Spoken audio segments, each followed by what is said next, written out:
Continuando, como decimos nosotros, con estas charlas que estamos organizando desde la Facultad de Ciencias Aplicadas a la Industria, debido a esta pandemia, nos estamos comunicando todo el tiempo por este medio. Hoy vamos a escuchar al ingeniero Alejandro Rosas, quien va a hablar sobre consumo de agua y tratamiento de efluentes líquidos en la industria láctea. Ahora formalmente comenzado el evento, bueno, como decano quiero justamente poner en valor el mismo. Siempre, como lo hemos manifestado ya en varias oportunidades, no solamente hacemos alusión a la situación de pandemia que vivimos todos en la sociedad, como una situación de generación de oportunidades. Lo vemos mucho más allá de eso. Pensamos que todos los momentos son buenos, este es muy particular el que transitamos, y como también siempre hacemos hincapié en nuestros estudiantes, a quienes con todo el compromiso abordamos, nos acercamos, tratamos de cobijar y por supuesto de ayudar a su formación, les manifestamos que no solamente el éxito profesional está en resolver problemas, sino también en interpretar la realidad, en generar o identificar estos puntos de mejora. Entonces, este concepto nos lleva más allá al hecho de que aprovechar el marco de pandemia como para generar algo más. Sí, pongo el valor el hecho de que en ese compromiso no solamente desde la gestión y los docentes estamos justamente transitando el compromiso mismo, sino que todos los actores sociales son de fundamental importancia y en esta construcción colectiva todas las miradas más que necesarias. Digo esto porque es muy grato, si bien yo no tengo el gusto de conocer ni de tantos años haber compartido con el ingeniero, el hecho que sea egresado en nuestra casa y que quiera arrimarse en este momento o por esta vía virtualmente a participar para manifestar sus vivencias, sus conocimientos, su expertise en este tema que lo consideramos, creo yo, y escucharemos luego su posición, de suma importancia en la faz productiva y sobre todo en otros aspectos de la vida cotidiana, si pensamos también en el medio ambiente y si pensamos en el compromiso general. Así que, bueno, sin dilatar más, agradecer desde ya su participación, ingeniero Rosa, pero también destacar la participación de las dependencias que están involucradas en esto, la Secretaría, como dijo Ricardo, egresados, que también se nombró, y yo también pondría en valor docentes, a los estudiantes, ¿no es cierto?, que también hay que destacar este hecho que en un número discreto, pero sabemos que sí muy comprometidos nos están acompañando. Así que, bueno, bienvenido a su casa, ingeniero, y bueno, lo escuchamos con atención. Muchas gracias. Bueno, yo creo que una pequeña acotación voy a hacer. Yo terminé trabajando en la lechería gracias a un montón de charlas que teníamos con Rodolfo Airín cuando estudiamos operaciones unitarias. Hace muchos años, Operaciones 1. Y en esas charlas que nos hacíamos siempre pensábamos, tenemos que conseguir una beca, tenemos que aprender cosas diferentes porque el mundo es distinto, no puede ser solamente esto. Acuérdense que estábamos en el año 1970 y algo, que las cosas eran un poco complejas. Y otra de las cosas que nos motivaron fue el hecho de que Rodolfo había estado de visita en Sancor y bueno, me estuvo contando un montón de cosas. En ese momento lo más extraordinario que había en la Argentina era la planta de leche en polvo que había en Sancor, con sus super concentradores y su planta spray. Y eso me gustó, me motivó y dije, práctica de lechería, la práctica de fábrica la voy a hacer en una lechería. Y allá partí. Y en ese momento, bueno, tuve la suerte de que arranqué mi práctica de lechería, estaban montando la planta de manteca, pude participar de un montón de cosas y ya quedé enganchado para toda la vida en la leche. Y ahí fue donde tuve oportunidad de crecer, aprender. Aparte tuve la suerte de caer en una empresa monstruosa, extraordinaria. El tema es, cualquiera de nosotros que caiga en una empresa chiquita se va a encontrar exactamente con los mismos problemas y necesidades que me encontré yo, nada más que las va a tener que solucionar solito. Yo me dedicaba a una cosa, que era todo lo que es UHT, leches ultrapasteurizadas, leches maternizadas, todas esas cosas raras que había, pero líquido. Y otros hacían manteca y otros dulce. El que va a una chiquita le toca todo. Entonces tiene que aprender a gestionar todo y con la mejor buena voluntad y tranquilidad. En el tema del agua, es uno de los insumos que más se utiliza dentro de la industria alimenticia y en especial en la industria lechera. Si ustedes se ponen a ver en cualquier proceso, ahí en las diapositivas que mandé de un PowerPoint, ahí hay un pequeño esquema de un proceso, vemos que en ese proceso siempre se utiliza agua, materias primas, hay una utilización importante de energía, pero siempre está el agua. Y esa agua en el proceso facilita que se produzcan una cantidad de aguas residuales a las cuales nosotros tenemos que hacer de ellas un tratamiento o una recuperación. Aquí es donde se dividen las industrias según el lugar donde están instaladas y las culturas a las cuales responden. En la Argentina, ahí está, en la Argentina casi todas las empresas tienen un sistema de tratamiento de efluentes que se basa en grandes lagunas de estabilización. Y en Europa, donde hay otra necesidad de recuperar agua, porque el agua es más escasa, la cosa funciona distinta. Se utilizan plantas compactas para purificar esas aguas y a partir de eso, por un sistema de OR, o sea, ósmosis inversa, recuperan todo el agua y la vuelven a utilizar. Y no la utilizan como un agua sencillita de enjuague, sino que la vuelven un agua potable y usable para una serie de procesos.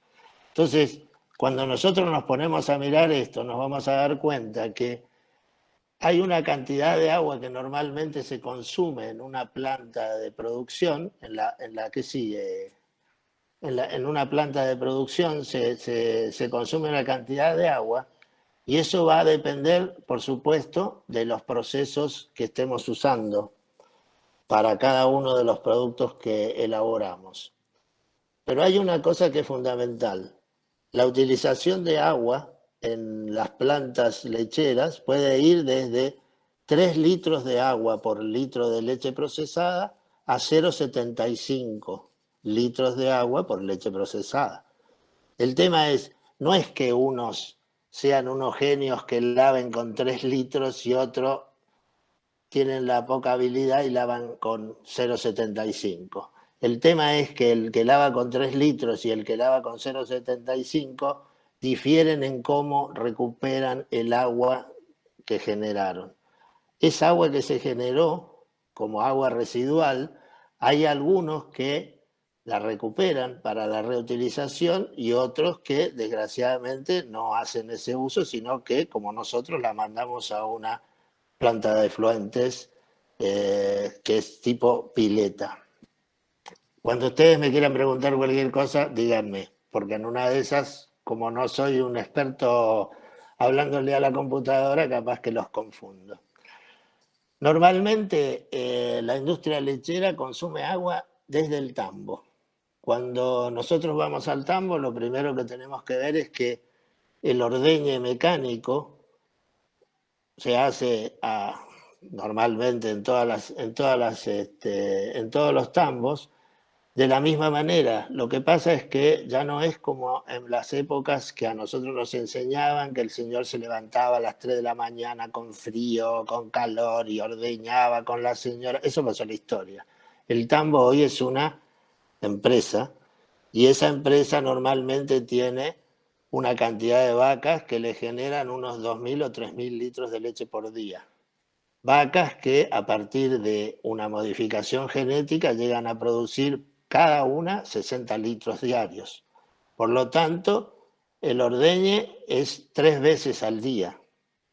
Al haber 3 veces al día el ordeñe, necesitamos 3 limpiezas químicas de la máquina de ordeñe y solamente una vez por día van a recoger la leche. Por lo tanto, el tanque donde guardamos la leche a 4 grados, para mantener la calidad original de la leche, o sea, enfriándola automáticamente después que la ordeñamos a la vaca, eso hace que también el equipo de frío, el sistema de enfriamiento, lo debamos lavar perfectamente. ¿Cuál es la diferencia entre nosotros y Europa? Que nosotros todas las aguas de limpieza las mandamos automáticamente a una cava o a una pequeña laguna anaerobia para que haga la menor cantidad de olor la descomposición de proteínas y ya está nuestro trabajo. Una vez que el agua pierde o se destruyeron esas proteínas a partir del trabajo de los microorganismos, liberamos el agua a algún cauce o algún arroyo. En Europa lo que se hace es, el primer enjuague se manda directamente a un reactor anaerobio. En Europa no tienen, como nosotros tenemos, la posibilidad de tener campos de 200 hectáreas para tener las vaquitas, sino que todas las vacas de un tambo que puede producir entre 2.000 y 3.000 litros están estabuladas. No se mueven de ese lugar, solo caminan hasta la sala de ordeño y vuelven a la sala de estabulación.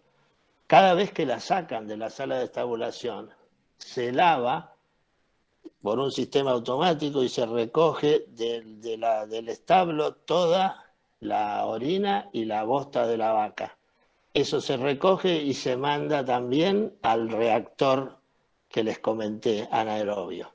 Ahí comienza una reacción y ese producto se envía al campo para regar la plantación de maíz que se utiliza como complemento alimenticio de las vaquitas. O sea, ellos no tiran nada. Ellos no tiran nada. Solamente hacen uso o desperdician el agua que tiene soda y ácido de la limpieza química de esos productos. Entonces, ya partimos que desde el tambo la diferencia existe en una forma u otra de manejar en función de las necesidades de recuperación del agua y el aprovechamiento. Y por otro lado, tenemos el inconveniente de que cualquier cosa que hagamos para recuperación tiene un costo y ese costo en un tiempo corto debe ser capaz de ser amortizado. Cuando seguimos avanzando en el proceso, vamos hacia lo que llamamos en Argentina, nosotros, en especial la planta donde yo trabajaba, que ustedes conocieron, la Serenísima, tiene 5 plantas de clasificación donde se recibe la leche y se la clasifica por leche A, B y C. Toda esa clasificación se hace en una planta donde llegan los camiones, la leche se enfría, se manda a tanques y una vez que está toda clasificada y lista, se cargan otros camiones que son las que le van a llevar a la planta de proceso. Esa planta donde se recibió esa leche, básicamente tiene que ser lavada y se tienen que recuperar toda la cantidad posible de agua. En este caso, la única recuperación que se hace en la Argentina es usar el último enjuague de los camiones que llegaron para el primer enjuague del próximo. El resto del agua se manda a lagunas de estabilización. O sea, no hacemos una gran utilización del agua, simplemente tratamos de que no contamine ningún otro lugar. Cuando esto llega a la fábrica, es diferente a lo que pasa en Europa. Yo les estoy contando una experiencia en Cerdeña, en la planta de lechera de Arbórea.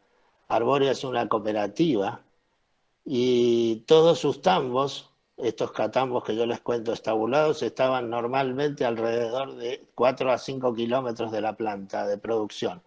Por lo tanto, cada vez que el camión iba, cargaba, en el mismo camión hay un sistema que le hace un análisis a la leche y al tener ese dato de ese análisis, automáticamente manda vía Wi-Fi los datos a la planta. No necesitan una planta de clasificación, sino que todo va directo a la planta elaboradora. En la planta elaboradora básicamente lo que hacen es decirle, según la proteína, la grasa que tenga, o lo mandan a la entrada de leche para la quesería o lo mandan a la entrada de leche para la cremería en función de la grasa que tenga la leche. Entonces, evidentemente allá se ahorran el paso de la limpieza de las plantas clasificadoras. Y cuando llegamos a la planta central de producción, nos vamos a encontrar que vamos a seguir generando aguas. Esas aguas que vamos generando se van a producir en el recibo de leche, en la pasteurización de la leche, preparada para que cada uno de los procesos haga uso de ella según vaya necesitando. Lo que acá nos encontramos con notables diferencias es que, por ejemplo, la pasteurización consume prácticamente la misma cantidad de agua por litro de leche que produce, o sea, 1 a 1. La mantequería nos vamos a encontrar que consume entre 2, 3 y hasta 5 litros según sea moderna o antigua la instalación.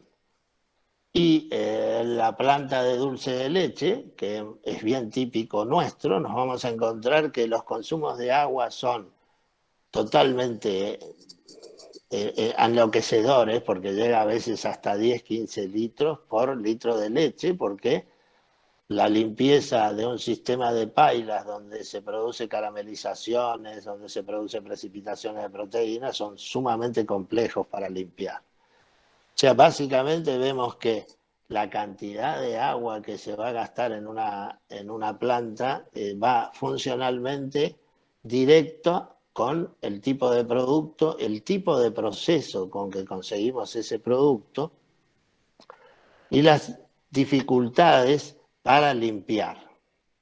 Hasta ahí, no sé si estamos todos de acuerdo. Cuando seguimos, vemos que el otro punto que es importantísimo son los sistemas de limpieza. Los sistemas de limpieza que se utilizan en las plantas son fundamentales para el hecho del ahorro del agua. Hoy la lechería todo es automático y todo tiene microprocesadores o grandes procesadores.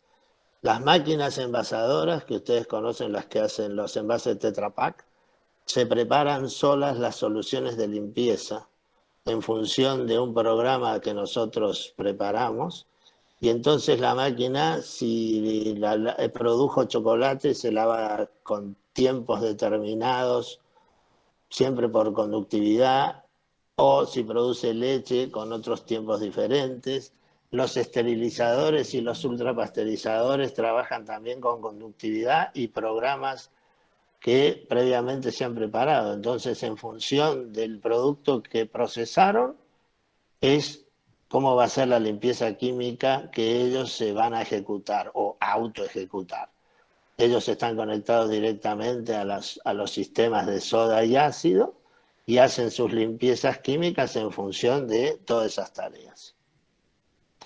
Cuando hablamos de procesos más complejos, cuando nos metemos en, como recién hablamos, y hablamos de queso, el queso tiene varios temas claves, que son, una vez que terminamos de hacer el queso, ¿qué hacemos con el lactosuero? Que no nos vaya a ir junto con las aguas. Y el otro punto es la miga del queso. Debemos recogerla para que no vaya a la planta de efluentes y no genere una desestabilización. O las aguas de las salmueras para el salado de los quesos, que también deben tener una separación y un tratamiento independiente. Normalmente se las manda a grandes recipientes donde después se las trata por algún método de ósmosis inversa para separar totalmente las sales y obtener agua que va a seguir siendo útil para otros procesos. Normalmente cada vez que ustedes van a la planta, las plantas grandes se trabajan como diferentes centros de gestión. La planta de ultrapasteurización tiene un medidor de agua, también de energía eléctrica y también de gas si lo usara, y tiene una medición de las aguas residuales que genera. Eso hace de que día a día el que gestiona el sector vaya haciendo un balance en función de la cantidad de leche que procesó, qué cantidad de agua usó y qué cantidad de efluentes generó. Todos esos datos van en función de poder determinar el costo del producto, porque en el costo del producto va básicamente cuánto nos costó tratar los efluentes que generó ese producto.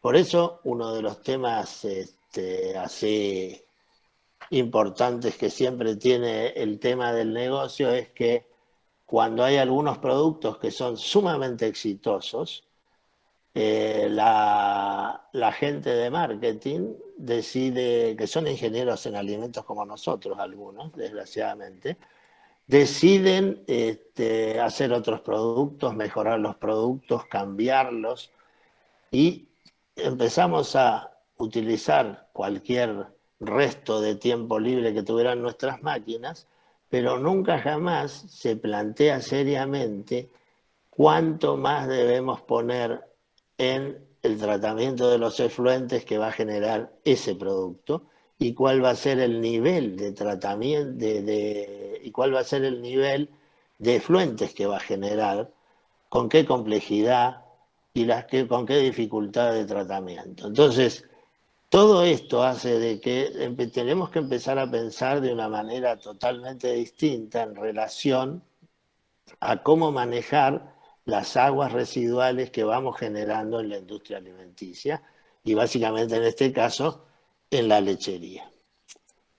Otro de los temas que siempre se piensa es el control del consumo. En las lecherías y en todas las plantas de alimentos, uno de los elementos que se usa muy a menudo es la famosa manguera. Entonces, muchas veces los pisos se lavan y se limpian prácticamente a manguera. Nadie usa una escoba, nadie usa ningún elemento que no sea el chorro de agua. ¿Cuál es el inconveniente? Que muchas veces nos encontramos de que hay pisos que se lavan con espumas para esterilizarlos y sacar absolutamente todo tipo de contaminación. El inconveniente es que usamos espumas que pueden ser ácidas o pueden ser alcalinas, que después necesitan que las barramos con agua. Eso genera, por supuesto, una importante cantidad de efluentes. ¿Qué es lo que pasa? Una de las cosas en las que se ha ido adelantando con el tiempo es a generar espumas desinfectantes que sean neutras. Entonces, una vez que se hace la limpieza normal, se puede espumar los pisos y las máquinas y no necesita que nosotros hagamos ningún tipo de enjuague para mejorar la utilización del efluente. ¿Estamos hasta ahí?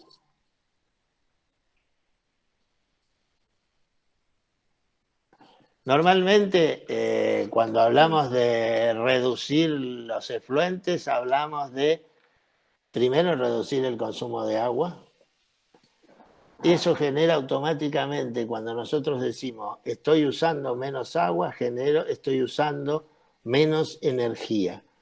Para poder sacar toda la cantidad de agua, es fundamental tener un montón de bombas andando. Una planta en la Argentina que, por ejemplo, está manejando unos 4,5 millones de litros de leche por día, está consumiendo 8 millones de litros diarios. Para 8 millones de litros por día de uso, lo que necesitamos prácticamente es tener 6 o 7 bombas de 75 caballos sacando agua. Y eso es un consumo energético altísimo. El tema es, toda esa agua que saco, evidentemente, la uso y la tiro.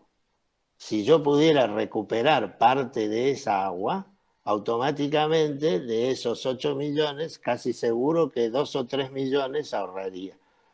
Pero todo eso va en función de que, de cómo esté planteada la instalación que estoy manejando, de los productos que estoy produciendo, de los sistemas de limpieza y de las posibilidades económicas que tenga cada uno, porque normalmente todas estas mejoras son de muy difícil repago, porque para recuperar agua normalmente lo que necesitamos normalmente es un equipo de ósmosis inversa a la salida del equipo de tratamiento de efluentes, y eso va a generar automáticamente un gasto altísimo porque el equipo es caro, porque aparte de ser caro necesita un alto consumo de energía, porque tiene bombas de alta potencia, porque hay que reponer el sistema de membranas cerámicas, o sea, los sistemas de limpieza son caros también, entonces hay que tener una cantidad de dinero, saber que me va a llevar un tiempo recuperarlo, pero teniendo claro que realmente eso va a ser algo que nos va a beneficiar en el tiempo. El problema es que la economía dé para que pase el tiempo. Esa es diferente a lo que puede pasar en Europa. En Europa la cosa va por otro camino. Normalmente, cuando nosotros generamos una gran cantidad de aguas residuales, esas aguas residuales generan dos problemas. Una es el volumen de aguas que generamos, como por ejemplo en este momento yo les estoy diciendo, hay una empresa grande aquí, varias, para producir 4,5 millones de litros de leche usan 8 de agua. El volumen es altísimo, enloquecedor, pero también tenemos que pensar que eso tiene una carga asociada altísima. Esa carga asociada tiene normalmente una cantidad de elementos que son parámetros que después la autoridad competente normalmente nos mide, que son estos que ustedes están viendo, que es la temperatura que tiene el agua. Normalmente, como no todos lavan a la vez, hay momentos en que le mandan agua caliente, agua fría, la variación del pH en función de las limpiezas, la variación del DBO, del DQO. Nos encontramos sustancias solubles en éter etílico, que son normalmente parte grasas de la leche y parte grasas o aceite de los equipos que se van por las canaletas. Nos miden sulfuros, nos miden sólidos sedimentables, detergentes, demanda de cloro. También se miden los metales pesados como mercurio, plomo, cadmio, cromo, arsénico y sustancias fenólicas. En esta lista, y es una de las cosas más importantes a medir, son los fosfatos. Normalmente nosotros tenemos muchísimo fósforo en las aguas residuales. ¿Por qué? Nosotros necesitamos que el producto de limpieza en los circuitos SIP de la lechería no genere espuma. Y uno de los componentes más importantes de un elemento para que no genere espuma son los fosfatos. Esos fosfatos los tenemos que eliminar rápidamente porque son los que, si lo mandamos a una planta de efluentes o lo mandamos a una laguna de estabilización, nos van a generar un montón de problemas con las bacterias que tenemos. Normalmente es muy poco, por ejemplo, los fosfatos que hay en una planta ciudadana, y son muy altos los que hay en una planta de tratamiento de efluentes de una empresa láctea, por ejemplo. Las fuentes de contaminación de las aguas residuales en la lechería son normalmente de dos tipos. Una, por el lavado de equipos, pero también tenemos la otra, que son las fugas y los derrames que se puedan producir durante los procesos. Por ejemplo, cuando llega la leche a la planta, que haya mangueras que no estén bien conectadas, que haya tanques que tengan pérdidas, que hayan sistemas que generen fugas de leche, y todo eso, si va a la planta de tratamiento de efluentes, va a generar un mayor trabajo o un problema de desestabilización en las lagunas. Normalmente la planta también genera aguas residuales que van a el efluente pluvial, que son normalmente todas las que se generan cuando, ustedes vieron, cuando llega el camión a la fábrica, lo primero que hacen es lo lavan, le sacan la tierra externa para evitar que el camión con esa tierra externa me contamine la leche. Entonces, todo eso hace que tengamos también desperdicios de agua con barro que van al pluvial. Tenemos que tratar de que eso no se mezcle con las que van al sistema de tratamiento de efluentes. Y después, también esas aguas residuales van a depender mucho, no solo de los métodos de operación, de los métodos de lavado, sino, y aunque a ustedes les parezca raro, van a depender mucho del plan de producción que tenga la compañía.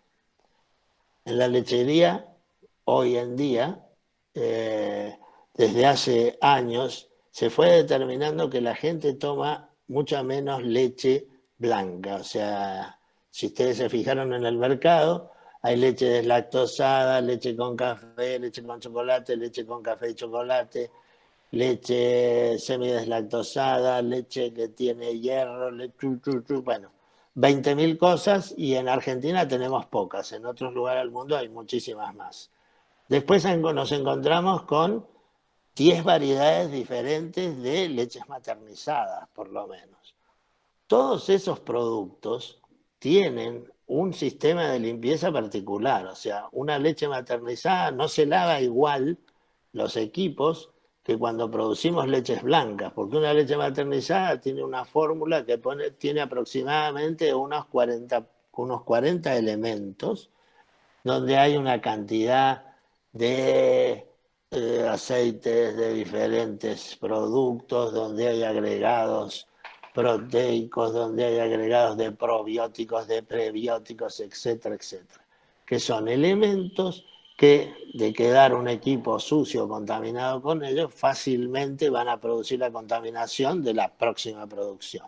Entonces la limpieza ahí es mucho más estricta y se hace un seguimiento mucho mayor que en una producción normal de una leche blanca. Si hacemos chocolate lo mismo, si hacemos esos chocolate y moca, esto, aquello. Entonces, el que hace el programa de producción tiene que tener la habilidad para hacerlo de tal manera de que en la semana de producción hagamos todo lo que tenemos que hacer para cumplir con nuestro programa de ventas, pero básicamente consigamos que la productividad sea máxima. Para conseguir que la productividad sea máxima, lo que tenemos que hacer es lavar lo menos posible. ¿Por qué? Ordenando adecuadamente la serie de productos, vamos a ir viendo cuál es compatible con el otro para evitar que terminado este vuelva a lavar, terminado este vuelva a lavar, porque eso lo que va a generar es que mi planta va a pasarse 25% del tiempo produciendo, 75% lavando. Los productos van a ser excepcionales, pero yo me voy a fundir en 6 meses. Entonces, lo que haga el hombre que hace la planificación de producción es clave y fundamental. Las características que tienen nuestras aguas residuales son básicamente que tienen un alto contenido de materia orgánica, eso lo vamos a medir a través del DBO y el DQO, tienen niveles elevados de nitrógeno, de la proteína láctea y el fósforo, como hablábamos recién, tiene aceites, grasas, tiene variaciones de pH y temperatura. Por eso normalmente cualquier planta de producción lechera nunca manda el producto de la limpieza química directamente a ninguna planta de tratamiento, sino que la manda a lo que llamamos un tanque ecualizador. En ese lugar se normalizan o estabilizan en determinado punto las temperaturas y los pHs. Entonces, prácticamente, nosotros alimentamos nuestra planta de tratamiento, sea de un tipo u otro, siempre exactamente con una temperatura y un pH similar todo el tiempo para no producir desencuentros. Ustedes ya saben, el DBO es la cantidad de oxígeno requerido para que los microorganismos degraden la materia orgánica presente en 1 litro de agua en una incubación que se hace 5 días a 20 grados en una estufa muy especial. En la provincia de Buenos Aires, no sé exactamente en Mendoza cómo será, pero en la provincia de Buenos Aires, el DBO del agua que enviamos a los arroyos tiene que ser menor de 50 miligramos por litro de demanda de oxígeno. Cualquier cosa que se haga por encima genera automáticamente una multa. Entonces, una de las cosas fundamentales sobre las cuales tenemos que trabajar es generar la menor cantidad de materia orgánica que vaya al agua. Cuando hablamos del DQO, eso es básicamente una reacción de oxirreducción, porque dice que es la cantidad de oxígeno necesaria para que haya una oxidación de todas las sustancias reductoras presentes en el agua. Es decir, acá medimos la cantidad de oxígeno consumido por las sustancias oxidables químicamente. Esto no hace diferencia entre productos degradables degradables y no biodegradables, y la relación que se mantiene en la industria láctea es que normalmente el DBO es 2 veces el DQO. Normalmente nosotros usamos los datos de DBO en la industria láctea y no el DQO. Y aquí les paso unos datos que son sumamente interesantes, de que es que la leche desnatada, o sea, la leche que ustedes compran 0.05% de grasa, necesita por litro 70.000 miligramos de oxígeno para que degrade la proteína que contiene. Pero cuando ustedes van un poco más abajo, van a ver que la nata, la crema que ustedes se compran para hacer para hacer una crema el domingo con los duraznos al natural, se van a encontrar que por litro de crema hacen falta 400.000 miligramos para poder degradar esa materia. Entonces, esto marca la importancia de que en la fábrica evitemos absolutamente todos los derrames que pudieran existir. ¿Por qué? Porque cualquier derrame que se genere de nata nunca va a ser de 1 litro. Entonces, como nunca va a ser de 1 litro y va a ser siempre un 5.000, multipliquen 400.000 por 5.000 y van a ver la cantidad de días que nos haría falta para poder degradar esa materia orgánica. De todas maneras, los sistemas tienen la suficiente capacidad y equipos como para poder degradar absolutamente todo, y lo que no se puede degradar rápidamente, retirarlo. Eso lo vemos ahora. Normalmente el objetivo de las plantas básicamente es evitar cualquier tipo o minimizar los impactos ambientales que genera que la degradación de esas proteínas y toda esa materia orgánica se produzca en los arroyos o en los cauces que pasen por alguna zona poblada, porque generan malos olores, van a producir un problema de muerte de flora y fauna. Lo que se usa básicamente entonces para tratar esas aguas residuales son dos cosas: o plantas de tratamiento compacta o lagunas de estabilización biológica. Cuando hablamos de lagunas de estabilización biológica, por ejemplo, yo les cuento la que teníamos nosotros. Una laguna de estabilización biológica, básicamente, es un sistema natural de tratamiento que trabaja con bajos costos. Por ejemplo, Serenísima tiene, y Sancor tiene una similar, tiene 16 hectáreas de laguna de estabilización biológica. 16 hectáreas, piensen en San Rafael, 16 manzanas llenas de agua podrida.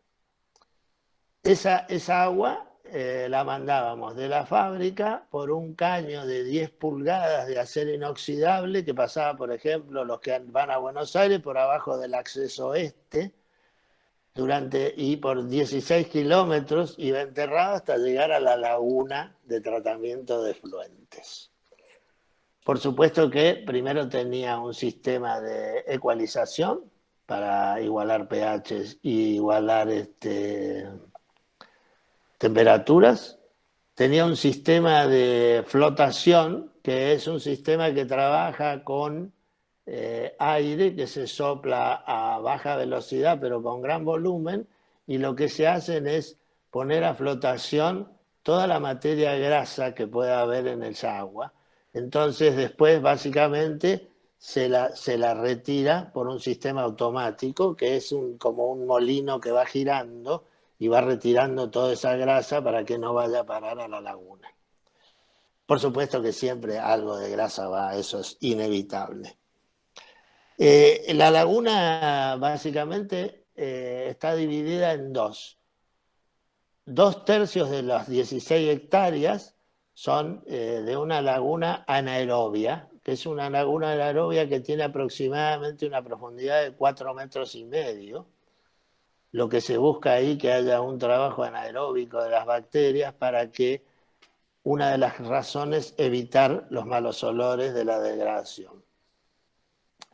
Y por otro lado, tiene 1/3 de una laguna anaerobia facultativa, que tiene una profundidad que va del metro al 1,5 metros. Dentro de las lagunas, del 2/3 y del 1/3 de la laguna facultativa, existen una serie de tabiques que van generando un canal. Entonces, el agua que entra hoy, teóricamente, va a salir exactamente de acá aproximadamente 250 días. Unos 180, 200 días en la parte anaeróbica y unos 50 días en la parte aeróbica. Eso va a ser maravilloso, totalmente maravilloso, si el caudal de agua que generamos es para el que calculamos las lagunas. Si nosotros tenemos un uso de mayor cantidad de agua, el nivel de la laguna va a subir y por lo tanto lo que vamos a hacer va a ser que no cumplamos con los 250 días y a lo mejor perdamos 10, 15 días. Entonces, nosotros tenemos que ser cuidadosos en ese sentido. La ventaja que tienen estas plantas es que, por ejemplo, en la parte facultativa se desarrollan una serie de algas que nosotros las plantamos ex profeso. Entonces, esas algas, a través de la energía solar y por medio de la fotosíntesis, van multiplicándose las algas y por medio de la fotosíntesis van generando oxígeno. Ese oxígeno se combina con la materia orgánica y es alimento bárbaro para las bacterias aerobias facultativas que están en esa zona. Esas bacterias se multiplican en más bacterias y van generando una cantidad de anhídrido carbónico, nitrógeno, fosfatos, que son el alimento de las algas. Entonces ahí vamos generando un círculo virtuoso que nos va favoreciendo el funcionamiento normal de la laguna. Nosotros en la laguna esa lo que teníamos era aproximadamente una salida de producto que estaba en 35 de dBO, que digamos que era prácticamente maravilloso, maravilloso. Después, las plantas de tratamiento que se usan normalmente en la Argentina están todas basadas en esto. El problema que hay es que, por ejemplo, estas plantas de tratamiento funcionan con bacterias y esas bacterias están acostumbradas a trabajar con determinada temperatura. Entonces, en la primavera, el verano y parte del otoño, nuestras lagunas funcionan maravillosamente. El problema es que cuando varía la temperatura, la velocidad de reproducción de las bacterias es menor. Y eso hace que su capacidad para ir eliminando materia orgánica empiece a caer. Por lo tanto, nosotros durante el invierno tenemos que agregar bacterias adaptadas a trabajar a bajas temperaturas. De lo contrario, nuestra laguna va a perder muchísima eficiencia.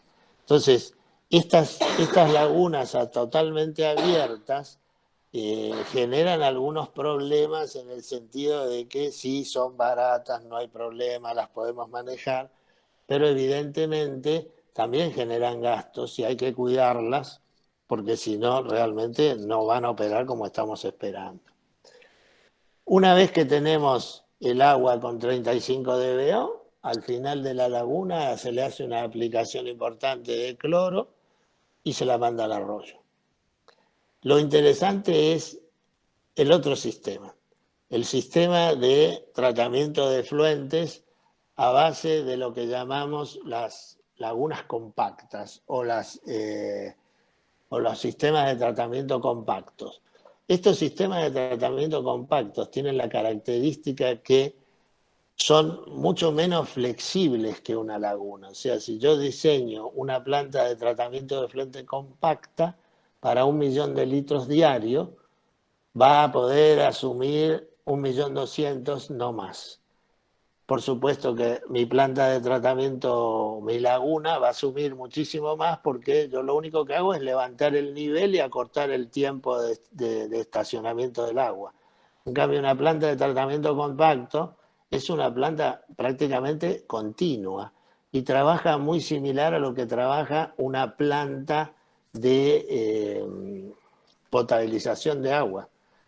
Tiene una primera etapa, a ver,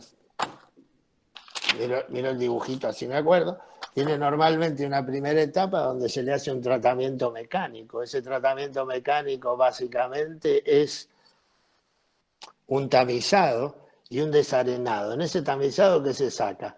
Lo que podría haber pasado de algún resto de masa de queso, restos de cualquier elemento, arenillas, lo que fuere, la suciedad de la limpieza química de los equipos.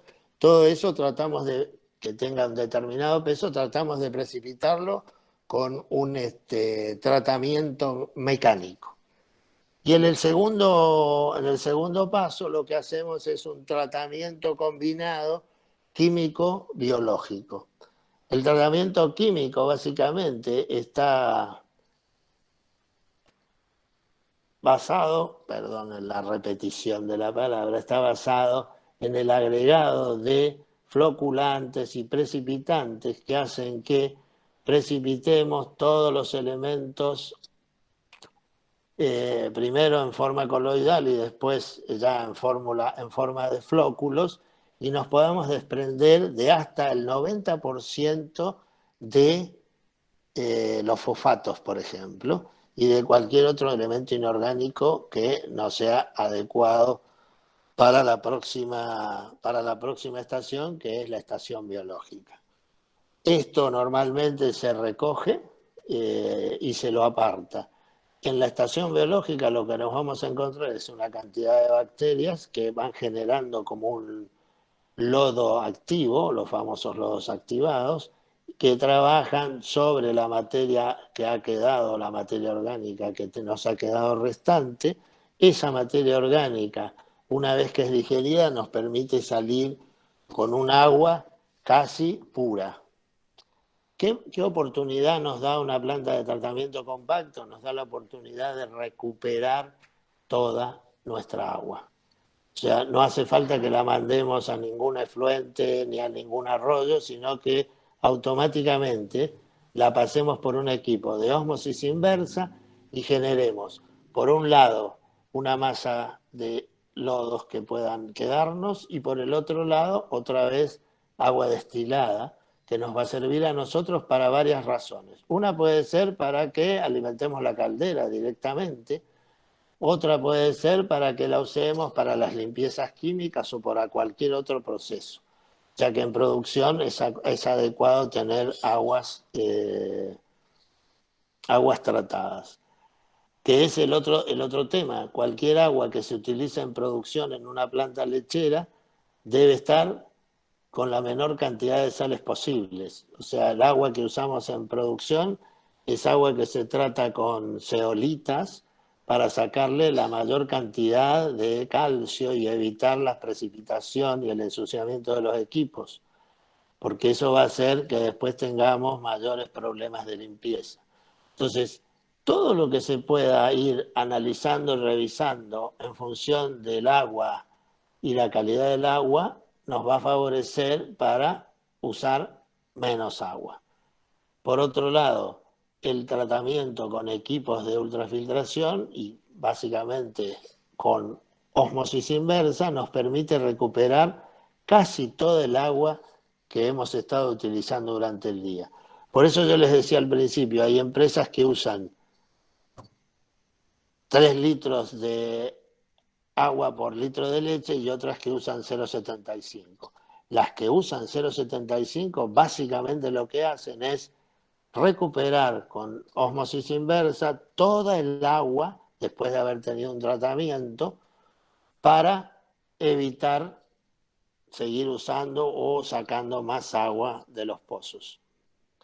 Las plantas que trabajan con esas condiciones de utilización de 0,75 normalmente son las que aplican absolutamente todas las normas ISO, que aplican sistemas de mejora continua y por lo tanto son lo que llamamos normalmente las plantas world class, que por supuesto que le genera un costo importante para la producción, pero hace también a un marketing importante. Una planta que tiene world class es una planta que todo el mundo sabe que se preocupa no solo por la calidad de los productos, sino también por la calidad ambiental en los que los consigue y por la capacitación de la gente, por su entrenamiento. Entonces, es una publicidad sumamente importante e interesante. Me gustaría, en todo caso, si Daniela Funes está presente, que no la alcanzo a ver, ya que ella fue artífice en la preparación de esta charla. No sé si Daniela estás con posibilidad de conectividad. Agradecer la oportunidad a Alejandro Rosas, desde que lo contactamos desde la facultad, accedió a preparar el tema, eligió la cátedra para abordar y tuvo la mejor de las predisposiciones, y bueno, al equipo de trabajo de la facultad, a los egresados y a los alumnos que nos acompañan en cada uno de los eventos. Bien, perfecto. Entonces, bueno, la charla va a quedar grabada, ahí le pedimos autorización a Alejandro y él gentilmente lo autorizó, así que va a tener una pequeña edición y después la subiremos a la página de la facultad. Así que ahí he puesto el mail de Alejandro para aquellos que lo quieran contactar. Y bueno, este es una de las primeras charlas que hacemos con el grupo de egresados. Próximamente, dentro de 15 días, habrá otra más. Y la idea, como dice Daniela, es que se vayan sumando los egresados y vayan compartiendo sus experiencias de vida. Bueno, Alejandro, nuevamente agradecidos y bueno, será hasta la próxima. Cuando ustedes quieran, ningún problema.